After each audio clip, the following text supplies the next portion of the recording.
Hello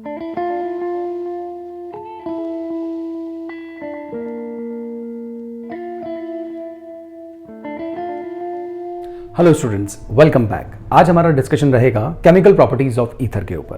तो चलिए start करेंगे। देखें, सबसे पहले हेडिंग आपको नजर आई गई होगी, cleavage of CO bond in ethers. Right, ethers are the least reactive of the functional groups. Fine, और बाकी सारी बात मैंने यहाँ बोली दी है आपको, जो अभी मैंने बताई कि CO बॉन्ड का जो टूटना होता है वो बहुत मुश्किल होता है, इजीली नहीं टूटता, इसलिए हमें कंडीशन ड्रास्टिक रखनी होती है। अब ड्रास्टिक कंडीशन से क्या कनेक्शन है? एक तो ड्रास्टिक कंडीशन में टेम्परेचर का काफी इंपॉर्टेंट रोल होता है, temperature should be very high. और दूसरी चीज, जो एसिड आप ले रहे हैं लाइक HCl, HBr, HI, वो काफी कंसंट्रेटेड होना चाहिए। आपको अच्छे से पता है हाइड्रोजन जो हैलाइड्स होते हैं काफी स्ट्रॉन्ग एसिड्स होते हैं, और HI तो इन सब में से काफी स्ट्रॉन्ग है। तो हमें ये एसिड तो लेनी है, स्ट्रॉन्ग एसिड, साथ साथ हाई कंसंट्रेशन के साथ लेना है और हीटिंग भी करनी है, तब जाकर ईथर इनके साथ रिएक्शन करके प्रोडक्ट्स बनाता है। ओके, तो देखिए वो बात यहां पे लिखी हुई है। अगर बात की जाए रिएक्टिविटी की, तो ये बात आपको बहुत पहले से पता है, पी ब्लॉक में भी हम देख चुके हैं, क्लास 11th में देख चुके हैं कि HI सबसे तेजी से रिएक्शन करता है, क्योंकि HI का बॉन्ड बहुत वीक है, बहुत इजीली टूट जाता है, इसकी बॉन्ड डिस्ट्रीब्यूशन एनर्जी काफी कम है, तो हम इसीलिए HI को प्रेफर करते हैं। ये बात हम अच्छे से जानते हैं। ओके, अब रिएक्शन देख लीजिए पहले आप, फिर हम इसको मैकेनिज्म के थ्रू समझेंगे। सबसे पहले आप इस रिएक्शन पे गौर कीजिए, ये ईथर है, राइट। ईथर में कंसंट्रेटेड HI डाला। दो टाइप के क्वेश्चन आते हैं, नॉर्मली कंसंट्रेटेड HI डाला हुआ है, या फिर ये भी कह देते हैं एक्सेस ऑफ HI है। तो दोनों केसेस में थोड़े से प्रोडक्ट बदल जाते हैं। मैकेनिज्म के थ्रू मैं समझाऊंगा, लेकिन सबसे पहले आप एक बार ट्रिक देख लीजिए। तो सबसे पहले अगर हम इसकी HI के साथ रिएक्शन करें तो क्या प्रोडक्ट बनेगा? ओके, तो वो प्रोडक्ट पहचान लेते हैं पहले। यहाँ देखिए, सपोज कीजिए HI के साथ हम रिएक्शन कर रहे हैं। अब दो ऑप्शन आपके पास आते हैं, उससे भी हम पहले इजी कर लेते हैं। मान लीजिए कलर चेंज करना पड़ेगा, CH3OCH3। अब मैं कहता हूं HI के साथ रिएक्शन हो रही है, ध्यान दीजिएगा। ओके, जब आप HI के साथ रिएक्शन करेंगे तो आप कोई भी अपनी तरफ से बॉन्ड तोड़ लीजिए। रीजन, क्योंकि सिमेट्रिकल ईथर है। प्रॉब्लम असिमेट्रिकल ईथर्स में आएगी, ये सिमेट्रिकल ईथर है, इसलिए सबसे पहले हमने इसी को लिया है। अब क्योंकि ऑक्सीजन है, ज्यादा इलेक्ट्रोनेगेटिव है, तो इस पर तो नेगेटिव साइन रहता है, तो H इधर लिखेंगे और I इधर लिखेंगे, क्योंकि नेगेटिव से ही पॉजिटिव जुड़ेगा और पॉजिटिव से नेगेटिव जुड़ जाएगा। तो प्रोडक्ट क्या आने जा रहा है? प्रोडक्ट आने जा रहा है CH3OH। CO बॉन्ड टूट रहा है ना, देखो CO बॉन्ड टूट रहा है, इधर से तोड़ो तो भी CO बॉन्ड का क्लीवेज है, इधर से तोड़ो तो भी CO बॉन्ड का क्लीवेज है, और साथ में क्या बन जाएगा? CH3I। यानी कि जब आप ईथर्स की HI के साथ रिएक्शन करते हो तो आपको दो यूनिट्स मिलती है, जिसमें से एक हलाइड होता है। अगर HI लिया है तो यहां पे इस कंडीशन के हिसाब से मिथाइल आयोडाइड और मिथेनॉल या मिथाइल अल्कोहल। फाइन, अब आपसे कह दिया जाए कि HI एक्सेस में है। अगर HI एक्सेस में है तो अब HI के साथ यहां पे अगर हम देखें तो ये रिएक्शन हम ऑलरेडी देखकर आ चुके हैं। अगर आपको पता हो तो हमने केमिकल प्रॉपर्टीज जब अल्कोहल स्टार्ट किया था तब हमने इस टाइप की रिएक्शंस देखी थी। विगरस कंडीशन तो है ही है। इन दोनों में से कौन सी चीज बाहर निकल जाएगी? H2O, और अगेन आपको एक यूनिट और मिल जाएगी CH3I की। ऑलरेडी एक CH3I मिल चुका था, क्योंकि HI एक्सेस में था, तो ये HI इसके साथ फर्दर रिएक्शन करेगा, और फर्दर जब रिएक्शन हो जाएगी तो आपको एक यूनिट ऑफ जो मिथाइल आयोडाइड है वो और मिल जाएगा। यानी कि पॉइंट क्या है? पॉइंट ये है कि जो भी ईथर आपके पास है, सिमेट्रिकल पे बात कर रहे हैं, सिमेट्रिकल ईथर अगर आपके पास है और उसकी आप HI से रिएक्शन करते हैं, बहुत लिमिटेड अमाउंट HI का है, तो फिर आपको अल्कोहल भी मिलेगा और आयोडाइड्स भी मिलेंगे, अल्काइल आयोडाइड्स। लेकिन अगर HI बहुत ज्यादा क्वांटिटी में हो, एक्सेस में हो, तो बना हुआ अल्कोहल इन विगरस कंडीशंस में फर्दर HI के साथ रिएक्शन करके वापस आपको मिथाइल आयोडाइड दे देता है, और मिथाइल आयोडाइड का अमाउंट बढ़ जाता है और अल्कोहल वहां पे आपको नहीं मिलता। तो एग्जाम में इस बात का आप अच्छे से ध्यान रखना कि HI के नीचे एक्सेस लिखा है या नहीं लिखा है। लिखा है तो फिर इस तरीके से प्रोडक्ट तक जाना है, और नहीं लिखा है तो फिर आपको अल्कोहल और हलाइड्स पे बात को रोक देनी है। काफी इंपॉर्टेंट बात है, ध्यान रखिएगा। अभी तो बात सिर्फ सिमेट्रिकल पर है। अब अगर मान लीजिए असिमेट्रिकल ईथर हो तो क्या करेंगे? असिमेट्रिकल अगर ईथर हुआ तो ये बात तो तय है कि आप यहां से तोड़ेंगे तो अलग प्रोडक्ट बनेगा, यहां से तोड़ेंगे तो अलग प्रोडक्ट बनेगा। फॉर एग्जांपल, जैसे मैं यहां समझाता हूं, जैसे यहां से तोड़ा आपने तो यहां पे H आएगा और यहां पे I आएगा, तो बनेगा CH3CH2I। CH3CH2OH बन रहा है यहाँ तो, और CH3OH जबकि CH3I। इसका मतलब है जिस तरीके से मैंने बॉन्ड तोड़ा है वैसे बॉन्ड नहीं तोड़ा गया, बॉन्ड यहां से तोड़ा गया। जब बॉन्ड यहां से तोड़ा जाएगा तो O यहाँ है, तो H यहाँ आ जाएगा और I यहाँ आ जाएगा। तो देखिए जरा, CH3I आ रहा है, बिल्कुल आ रहा है। CH3CH2OH आ रहे हैं, बिल्कुल आ रहा है। तो पॉइंट इज, जब असिमेट्रिकल ईथर हो तो फिर बॉन्ड कौन सा तोड़ना है? इधर वाला तोड़ना है या इधर वाला तोड़ना है? ये बातें सारी आपको मैकेनिज्म से अच्छे से समझ में आ जाएगी। मैं आपके सामने कुछ रिएक्शन शो कर रहा हूं, उन रिएक्शंस को आप अच्छे से देखिए और कुछ अपने दिमाग में ट्रिक बिठाने की कोशिश कीजिए कि किस ट्रिक के थ्रू ये हो रहा होगा, फिर मैं मैकेनिज्म से आपको समझाऊंगा। फाइन, तो चलिए आगे बढ़ेंगे। यहां देखिए, सबसे पहले मैकेनिज्म को तो हम बाद में उठाएंगे समझाने के लिए। सबसे पहले हम बात करते हैं कुछ रिएक्शंस के ऊपर। देखिए यहां पे देखें, ये रिएक्शन है, ये है सिमेट्रिकल ईथर, करेक्ट। HI के साथ रिएक्शन करी, अभी अभी जो हमने प्रोडक्ट देखे वो आपके सामने आ गए। सेकंड केस में देखते हैं। वापस असिमेट्रिकल ईथर है, HI के साथ रिएक्शन करी, दो केस पॉसिबल हो सकते थे, फाइन। लेकिन इस केस के हिसाब से अगर I यहां आ रहा है तो इसका मतलब यह है कि बॉन्ड कुछ इस तरीके से टूटा होगा, तभी I यहां पे और H यहां पे, तो CH3I बन गया और CH3 CH2 CH CH3 CH2 और पीछे OH आ गया। बात समझ में आ गई होगी, लेकिन पॉइंट वही है कि इधर से क्यों क्लीवेज हुआ। तो मैं वही कह रहा हूं कि आप पहले एक बार पैटर्न को पकड़िए, फिर मैं समझाऊंगा। इस केस में यदि हम देखें तो इस केस में भी यदि देखा जाए तो यहां अगर हम देखें तो बॉन्ड कुछ इस तरीके से टूटा है कि यहां पे H आ जाए और यहां पे I आ जाए। देखिए CH3I CH3 CH3 OH। तो इन तीन केसेस को देखकर आपके दिमाग में ये बात तो आ गई होगी कि ये ट्रिक आपके दिमाग में आ रही होगी कि जनरली I उस पार्ट पे अटैक कर रहा है जो पार्ट छोटा है। देखिए यहाँ पे CH3 छोटा है तो इस पे अटैक किया, यहाँ पे भी CH3 छोटा है इस पे अटैक किया, ये पार्ट बड़ा था, ये पार्ट बड़ा था, तो इस पे I का अटैक नहीं हो रहा। ये एक ट्रिक हमारी बैठती है, ठीक है। ऊपर देखे तो दोनों ही एक जैसे थे तो कोई फर्क नहीं पड़ता, लेकिन एक प्रॉब्लम क्रिएट हो जाती है यहाँ पे। यहाँ देखिए, यहाँ पे एक प्रॉब्लम क्रिएट हो गई। अगर आपने वही कॉन्सेप्ट दिमाग में ले लिया होगा कि I को छोटे वाले पार्ट पर भेजना है, तो उसके हिसाब से आप इस बॉन्ड का क्लीवेज कुछ इस तरीके से करेंगे,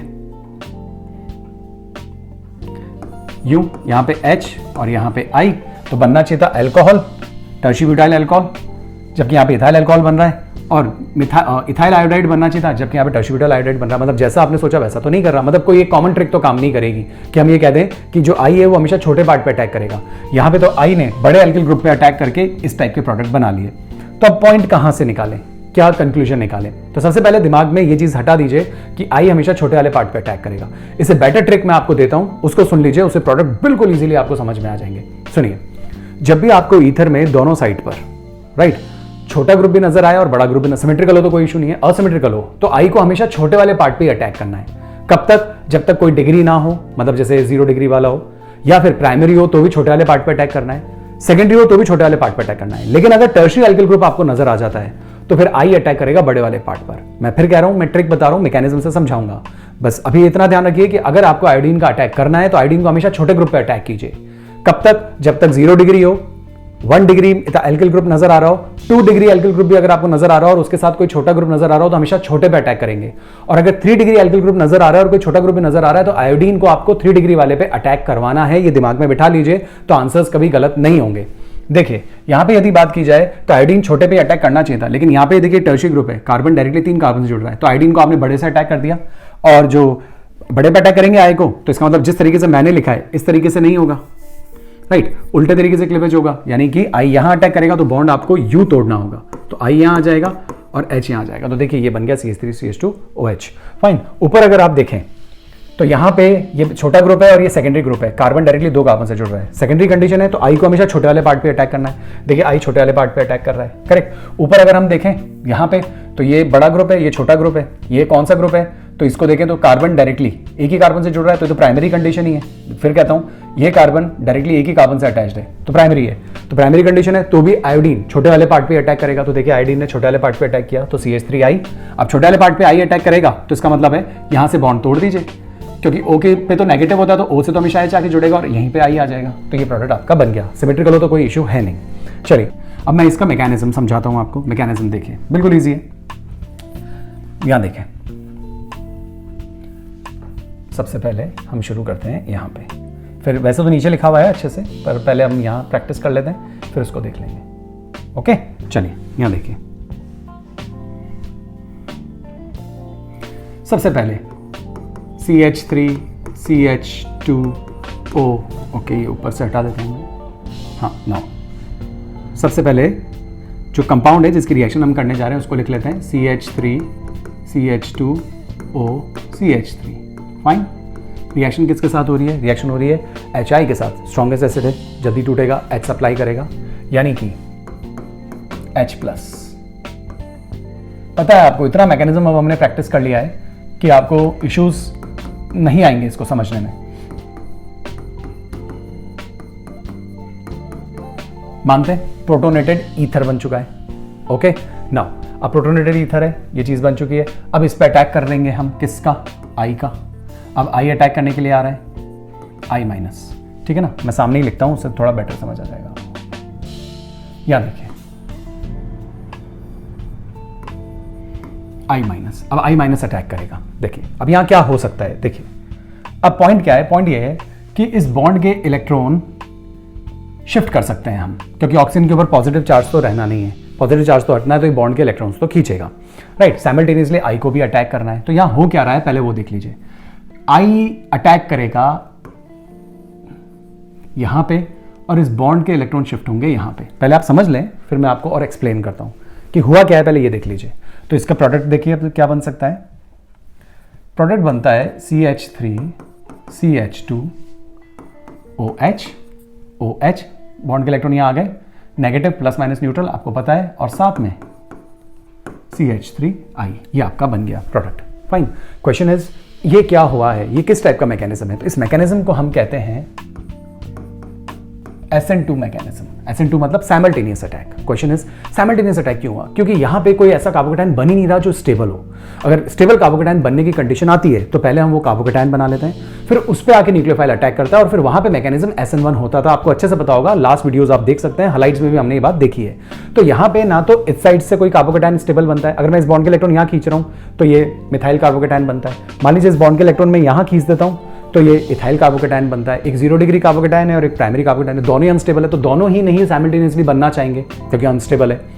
दूसरी चीज, आई को अटैक करना है। अब क्योंकि कार्बोकैटायन बन नहीं रहे तो आई को साइमल्टेनियस ही अटैक करना पड़ेगा। अब आई अगर साइमल्टेनियस अटैक करना चाहेगा तो आई ऐसी साइड पे तो अटैक करना चाहेगा जहां से इसको भीड़ भाड़, हिंड्रेंस कम मिले। SN2 के बारे में आप अच्छे से जानते हैं, तो इसको भीड़ कहां कम मिलेगी, इधर या इधर? इधर देखें तो इस कार्बन से 3 H जुड़े हुए हैं, और इधर देखें तो इस कार्बन से 2 H और एक CH3 ग्रुप जुड़ा हुआ है, तो इधर स्ट्राइक हिंड्रेंस ज्यादा है, इसीलिए आई यहां से अटैक करेगा साइमल्टेनियसली, और उसी दौरान ये बॉन्ड इस पे शिफ्ट होते रहेंगे। एक ट्रांजिशन स्टेट बनेगी जो मैं भी आपको शो करूंगा, क्योंकि SN2 मैकेनिज्म में हमेशा ट्रांजिशन स्टेट ही बनती है, और ये इधर शिफ्ट होते रहेंगे, ये इस पे अटैक करता रहेगा, ट्रांजिशन स्टेट आएगी, और फुली जब अटैक हो जाएगा तो ये प्रोडक्ट्स आपको मिल जाएंगे। तो यहां पे जो अटैक हुआ है वो SN2 मैकेनिज्म के वाया हुआ है। आई होप आपको अच्छे से बात समझ में आई होगी, और ये तब होगा SN2 मैकेनिज्म से, तब यहां पे कोई स्टेबल कार्बोकैटायन बनने का ऑप्शन नहीं होगा।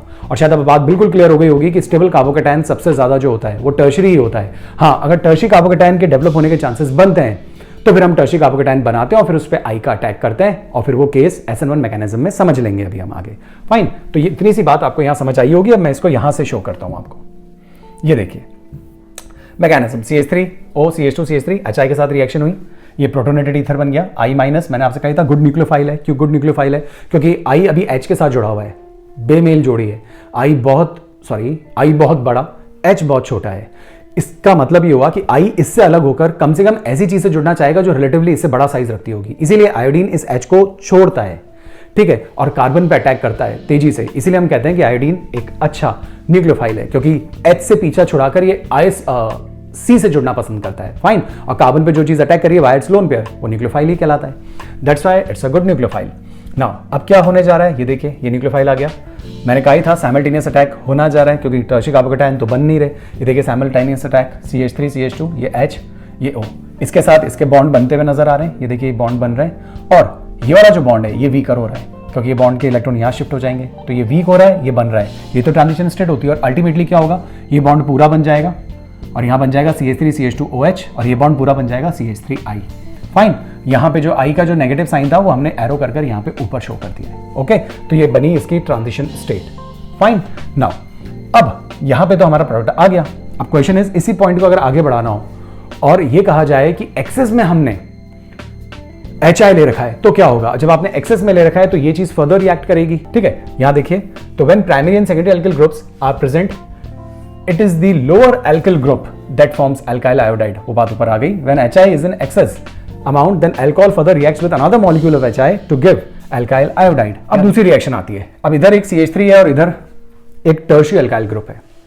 अब आपको अच्छे से पता है कि I टर्शियरी अल्काइल ग्रुप पे ही अटैक करता है अगर alkyl tertiary alkyl group present होता है तो। हमें तो मैकेनिज्म समझना है। आंसर तो आपको पता है, बॉन्ड यहां से टूटेगा, CH3OH बनेगा और इसके ऊपर एक I आ जाएगा। फाइन। अब हुआ क्या होगा वो देख लेते हैं। देखिए, सबसे पहले वही प्रोटोनेटेड ईथर ही बनना है जो कि ऊपर बना था, राइट। अब वहां कार्बोकैटायन नहीं बन रहे थे क्योंकि कोई स्टेबल कार्बोकैटायन बन ही नहीं रहा था। लेकिन यहां पे अगर आप देखें, इस बॉन्ड के इलेक्ट्रॉन यहां शिफ्ट कर दिए जाएं तो ये लिविंग ग्रुप जो है CH3OH ये बाहर निकल जाएगा और यहां पे आ जाएगा पॉजिटिव। और क्योंकि टर्शियरी कार्बोकैटायन स्टेबल होते हैं तो ये बनना चाहेंगे, तो यहां पे कहानी पलट गई। यहाँ पे कहानी इसलिए पलटी क्योंकि यहाँ पे टर्शिक कार्बोकेटाइन बन रहे हैं और टर्शिक कार्बोकेटाइन काफी स्टेबल होते हैं एंड ये कौन सा मैकेनिज्म प्रेफर करते हैं, दे प्रेफर SN1 मैकेनिज्म। तो ये बना टर्शिक कार्बोकेटाइन, इसके बनने का स्कोप है। क्वेश्चन आता है अब आई ने छोटे वाले पार्ट पे अटैक क्यों नहीं किया? छोटे वाले पार्ट पे वो तब अटैक करता जब यहाँ कार्बोकेटाइन नहीं बन सकते थे, साइमल्टेनियसली अटैक करना पड़ता, लेकिन यहाँ पे कार्बोकेटाइन स्टेबल होते हैं और वो प्रेफर करते हैं कि वो बन जाए, राइट। दैट्स वाई पहले कार्बोकेटाइन बन जाता है, मिथाइल अल्कोहल बाहर निकल जाता है और अब नेक्स्ट स्टेप के अंदर आराम से इसके ऊपर I- अटैक करता है और इस मैकेनिज्म को हम SN1 मैकेनिज्म कहते हैं। ओके, सो आज के लिए इतना ही, नेक्स्ट वीडियो में फिर मिलेंगे, तब तक खुश रहिए, अपना ध्यान रखिए, अपनों का भी ध्यान रखिए। जय हिंद।